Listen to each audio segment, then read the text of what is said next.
Assalamualaikum warahmatullahi wabarakatuh. Halo semua, kami dari kelompok 9 akan memaparkan materi perihal laporan keuangan koperasi syariah, di mana koperasi yang kami pilih yakni Koperasi Karyawan Bank Mandiri Syariah. Sebelum memulai pembahasan, izinkan saya memperkenalkan anggota kelompok terlebih dahulu, di mana ada Lutfia Naura Bayu, Karina Utami, Nadia Gustiana, dan saya sendiri, Rani Ramadhani. Isi pembahasan dari kelompok kami yakni definisi koperasi syariah, landasan hukum koperasi, market share koperasi syariah, profil perusahaan, laporan keuangan koperasi syariah, dan yang terakhir analisis laporan keuangan koperasi syariah. Yang pertama itu ada definisi koperasi syariah. Menurut Menteri Koperasi dan UKM, Koperasi Jasa Keuangan Syariah merupakan lembaga koperasi yang melakukan kegiatan usaha, pembiayaan, investasi, dan simpanan berdasarkan pola syariah yang perlu dikelola secara profesional sesuai dengan prinsip kehati-hatian dan kesehatan, sehingga dapat meningkatkan kepercayaan dan memberikan manfaat yang sebesar-besarnya kepada anggota dan masyarakat di sekitarnya. Landasan hukum koperasi syariah terdapat pada Keputusan Menteri Koperasi dan UKM Republik Indonesia Nomor 91 /4 KUKM /9/2004.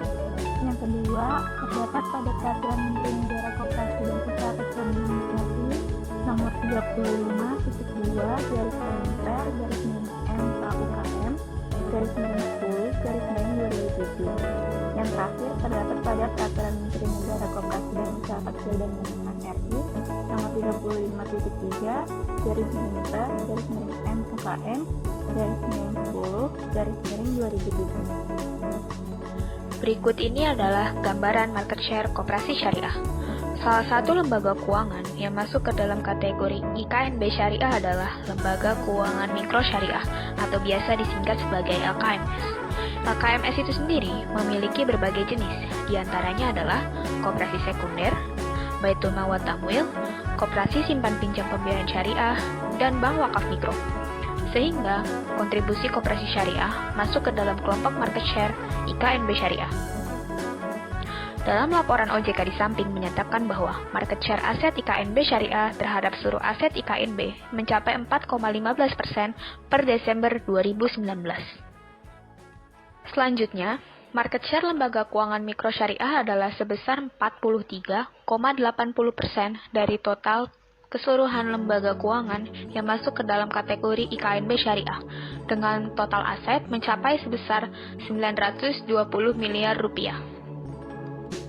Koperasi Karyawan Bank Mandiri Syariah. Koperasi Karyawan Bank Mandiri Syariah usaha yang bergerak di bidang simpan pinjam dan pembiayaan. Bergerak juga di bidang jasa dan perdagangan umum, memiliki anak usaha yang bergerak di bidang usaha layanan jasa dan penyedia tenaga ahli daya. Terdapat usaha lainnya seperti general trading, coffee shop, ticketing, tour and travel, jasa penyewa, mobil, peralatan kantor dan gedung kantor, serta jasa konstruksi serta developer. Laporan keuangan koperasi karyawan PT Bank Syariah Mandiri terdiri dari laporan laba rugi, laporan perubahan ekuitas, laporan neraca, laporan arus kas, dan laporan posisi keuangan. Analisis laporan keuangan koperasi syariah terdiri dari perbandingan, sampai, tren, dan rasio. Berikut ini adalah analisis perbandingan laporan posisi keuangan atau neraca, yaitu perbandingan besaran aset, modal, dan ekuitas antara tahun 2017 dan tahun 2018. Data yang ditampilkan di samping adalah bagian aset perusahaan. Aset perusahaan dibagi menjadi dua bagian, yaitu aset lancar dan aset tidak lancar. Dari data di samping, dapat dilihat bahwa terjadi penurunan sebesar 8% pada aset lancar atau sebesar Rp5.136.000. Sedangkan pada aset tidak lancar, terjadi penurunan sebesar 1% atau sebesar Rp405.000. Jadi, penurunan secara keseluruhan pada total aset dari tahun 2017 ke tahun 2018 adalah sebesar 4% atau sebesar Rp5.542.000. Berikut ini adalah analisis perbandingan pada akun kewajiban dan akun ekuitas. Untuk kewajiban lancar, terjadi penurunan sebesar 12% atau sebesar Rp2.663.000. Sedangkan untuk akun kewajiban tidak lancar, terjadi penurunan sebesar 1% atau sebesar Rp510.000. Sehingga, penurunan secara keseluruhan pada akun kewajiban dari tahun 2017 ke tahun 2018 adalah sebesar 5% atau sebesar Rp3.174.000. Sedangkan untuk akun ekuitas, terjadi kenaikan sebesar 13% atau sebesar Rp7.055.000 selama tahun 2017 ke tahun 2018. Berikut ini adalah analisis common size pada laporan posisi keuangan atau neraca. Data yang ditampilkan di samping adalah bagian aset perusahaan, bahwa kontribusi aset lancar dan aset tidak lancar pada jumlah keseluruhan aset di tahun 2017 adalah sebesar 52,49% dan 47,51%. Sedangkan pada tahun 2018, kontribusi aset lancar dan aset tidak lancar pada jumlah keseluruhan aset adalah sebesar 50,65% dan 49,35%.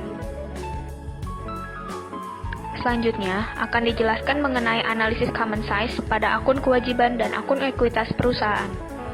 Data yang ditampilkan di samping adalah bagian kewajiban dan ekuitas perusahaan, bahwa kontribusi kewajiban lancar dan kewajiban tidak lancar pada jumlah keseluruhan kewajiban di tahun 2017 adalah sebesar 33,77% dan 66,23%.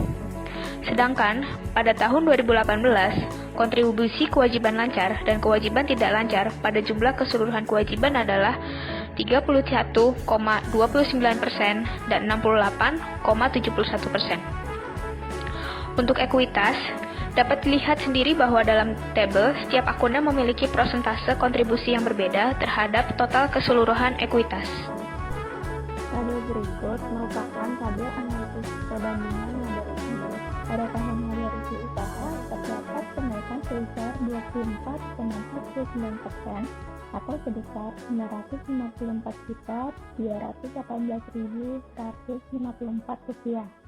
Pada akun pendapatan atau beban lainnya terdapat penurunan sebesar 2% atau sebesar Rp122.214.792.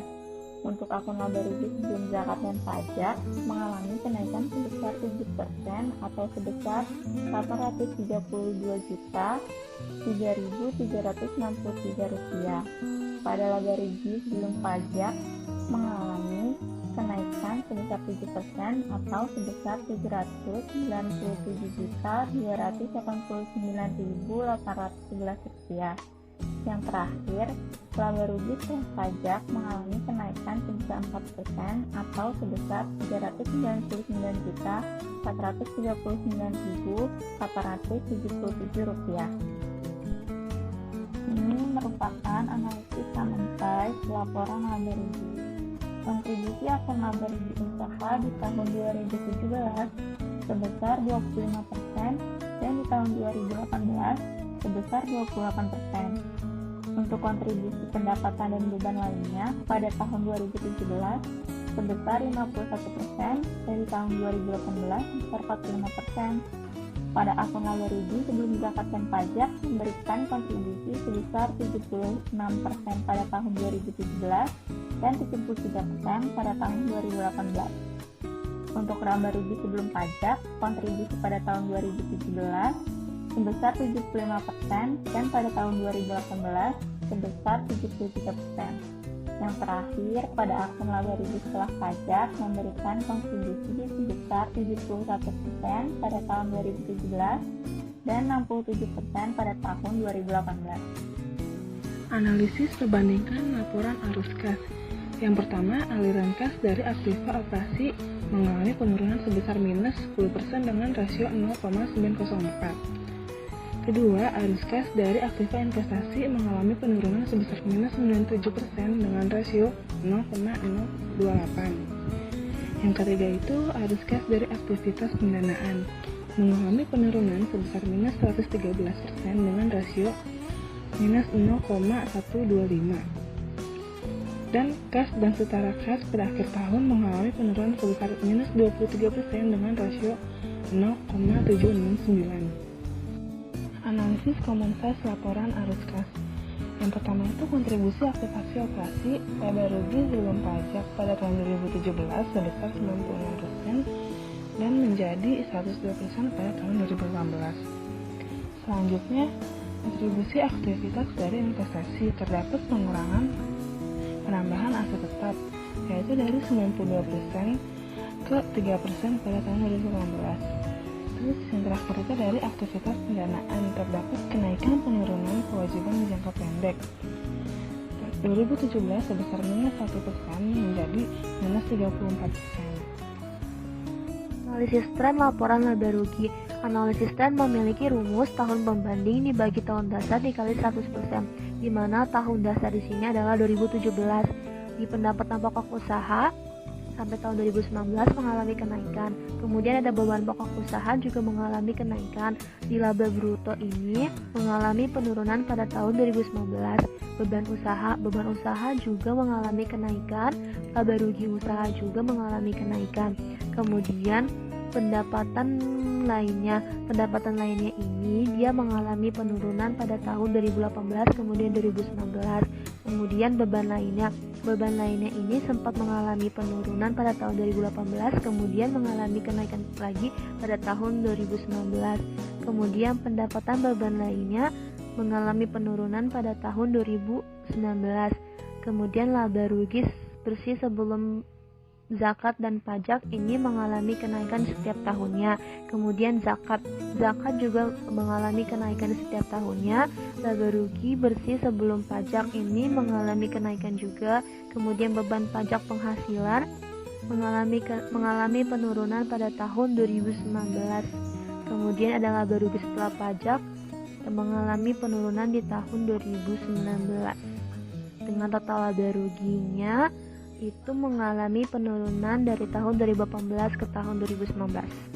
Analisis tren laporan arus kas ini laba rugi sebelum pajak mengalami penurunan di tahun 2019.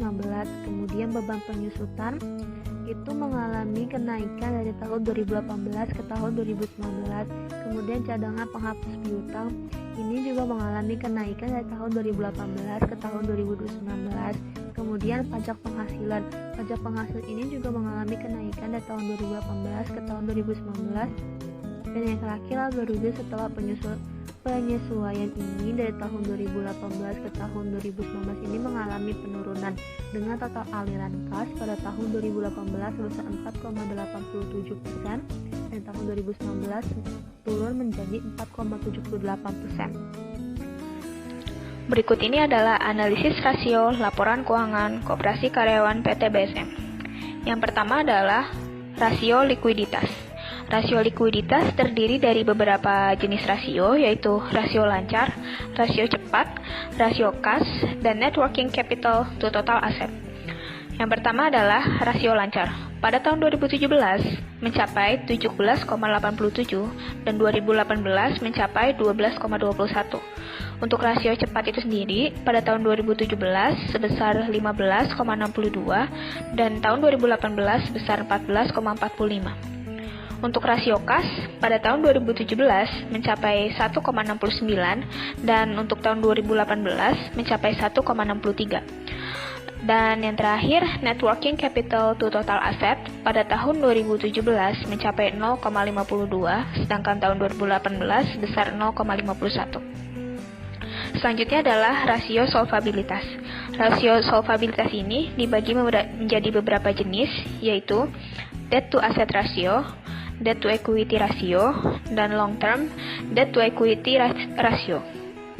Pada tahun 2017, Koperasi Karyawan memiliki debt asset ratio sebesar 0,53, sedangkan tahun 2018 juga masih menduduki angka yang sama, yaitu 0,53. Untuk debt equity ratio pada tahun 2017 sebesar 1,25 dan tahun 2018 sebesar 1,06. Sedangkan long term debt to equity ratio pada tahun 2017 sebesar 0,82, sedangkan tahun 2018 sebesar 0,71. Selanjutnya adalah rasio profitabilitas. rasio profitabilitas ini sendiri dibagi menjadi beberapa bagian. Yang pertama, profit margin, return on asset, return on equity. Pada tahun 2017, korporasi karyawan berhasil memiliki profit margin sebesar 0,71 dan tahun 2018 sebesar 0,67. Untuk return on asset pada tahun 2017 sebesar 0,09 dan masih menduduki angka yang sama pada tahun 2018 yaitu 0,09. Untuk return on equity sebesar 0,20 pada tahun 2017 dan tahun 2018 sebesar 0,19. Selanjutnya adalah rasio aktivitas. Rasio aktivitas ini dibagi menjadi beberapa rasio yaitu rasio perputaran aset, rasio perputaran aset tetap, dan rasio perputaran modal kerja. Yang pertama adalah rasio perputaran aset.